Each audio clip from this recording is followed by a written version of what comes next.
The usual suspects that affect the prices of gold and silver had no impact today. You'll be quite surprised to find out exactly what did. We're going to talk about it in this video and learn some hard lessons as we explore.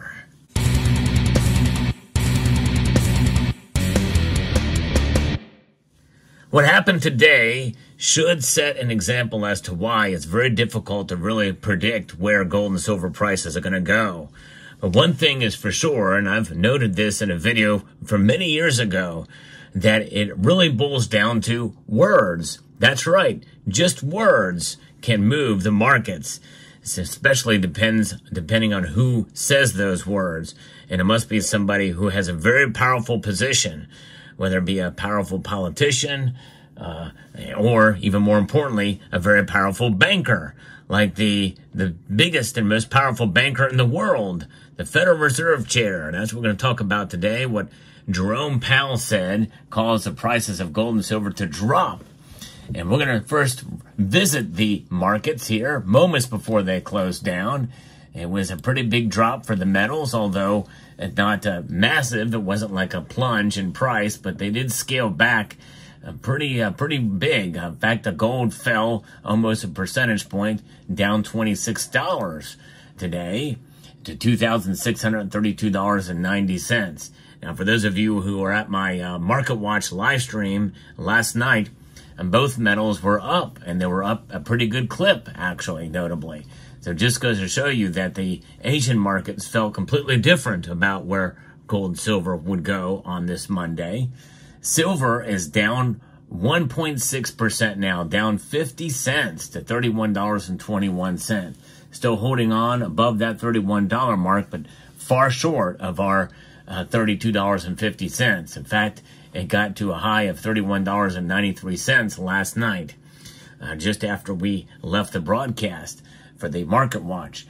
Platinum and palladium also suffered. In fact, platinum fell by over 2%. It's down now under $1,000 an ounce. So what's behind all this? It's about what Jerome Powell said. Gold price is retreating for the second consecutive day amid month-end flows favoring the greenback despite falling U.S. Treasury yields. So in other words, that kind of metric would mean that gold should go up. Nevertheless, the gold metal is set to register monthly gains of up over 5.4% in September. It's the best month since March of 2024, when bullion prices rose over 9%. But Wall Street trades mixed as Federal Reserve Chair Jerome Powell delivers a speech at the 66th NABE annual meeting. Powell disregarded a possible 50 basis point rate cut in either of the central bank's two remaining policy meetings, one in November, one in December. Powell said that if the economy evolves as expected, two more 25 basis point cuts will be left in 2024.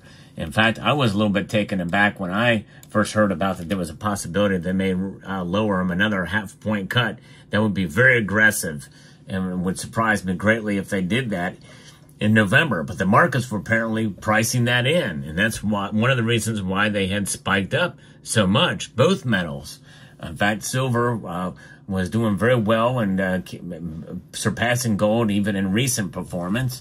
I did post a video about silver's reaction compared to gold for the year so far, and it is still up over gold this year, even despite being now down over 1.5% compared to gold's 1%.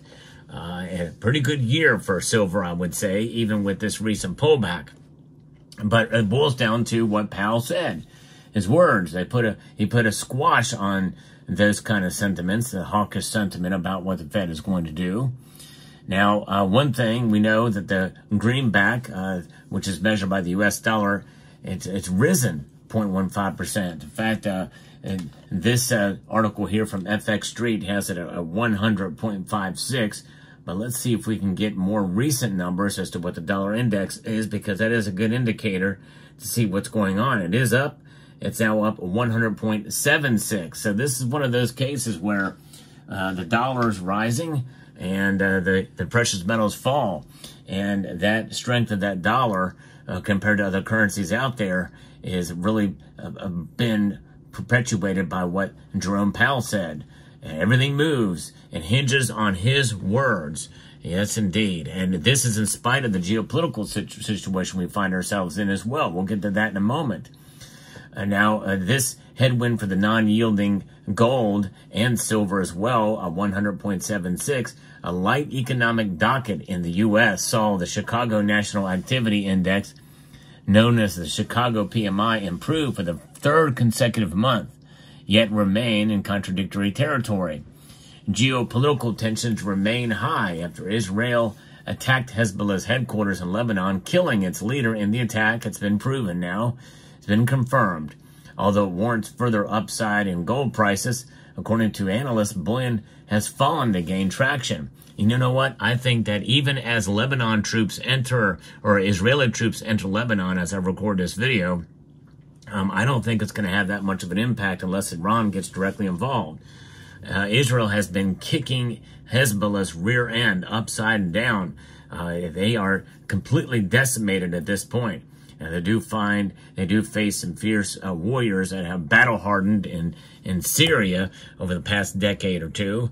But notwithstanding, Israel probably is very, very much prepared for that and know they're going to receive some of that resistance, although some reports are saying that some of the soldiers have actually surrendered. Lebanese soldiers have surrendered. And what's happening? I think most of the Lebanese people, they do not like what's going on there. Hezbollah has had a grip on that nation for so many years.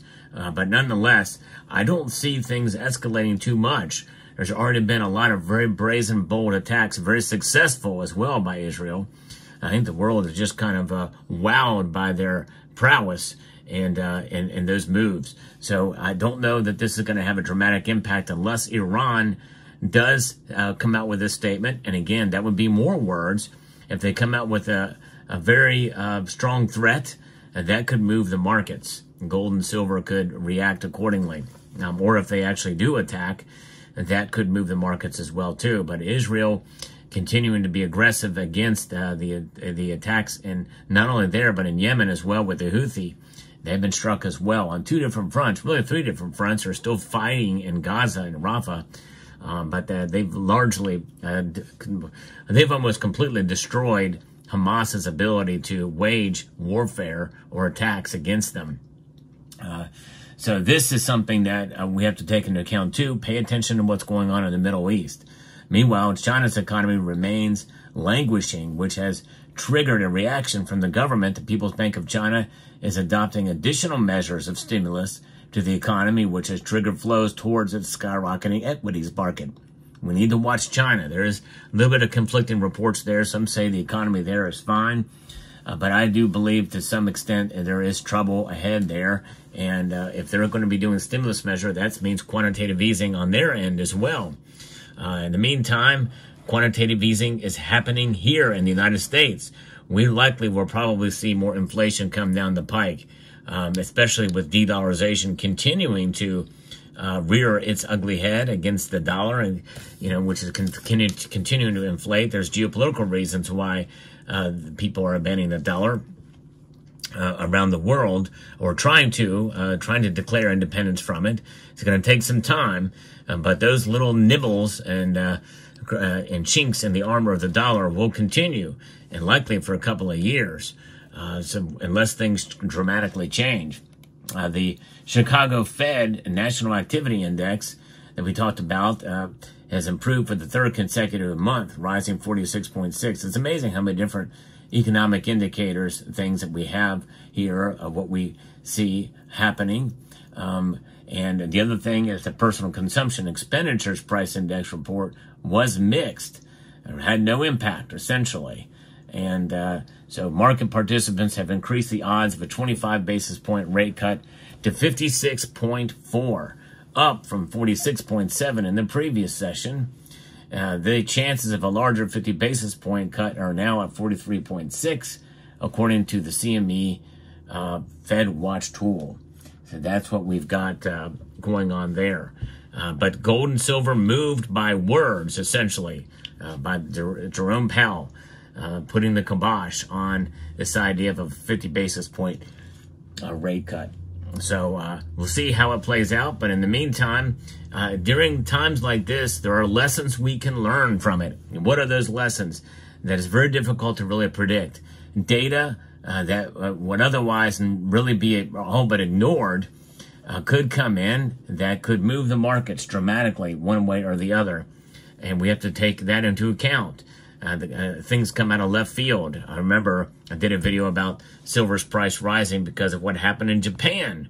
How often do we talk about what happens in the Japanese bond market, for instance? And then there's other situations where just the words of the Fed chair, which is probably the most important driver and mover of the dollar index and gold and silver by association, could have this dramatic impact on gold and silver prices. And that's exactly what happened today. People got too excited. And I did a video this morning talking about the gold market.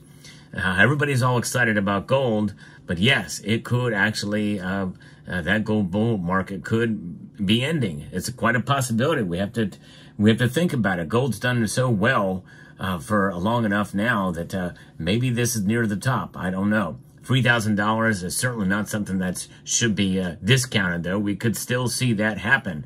We could see it run up to $2,700, maybe $2,800 before it pulls back, maybe $3,000 before it pulls back. But a pullback is inevitable for the gold market. And yes, maybe even for silver, too. Although I tell you, I honestly think there's more driving silver right now than gold. And no matter what, for the short term, we could see it pull back like we saw today for silver, but there's other drivers and things that are going to lead to probably silver heading up and narrowing that ratio between gold. We'll see how it plays out. It could be wrong, but nonetheless, there's a lot going on in the markets. Let me know what your thoughts are in the comment section down below, and make sure to check out the video I posted this morning about gold. Give it more realistic. I like to be as realistic about these metals as possible. And I'm a fan of both of them, as you know, a big fan of them. So I'd like to extend a multitude of gratitude to each and every one of you for taking the time to watch, and encourage you to please rate, share, comment, and subscribe.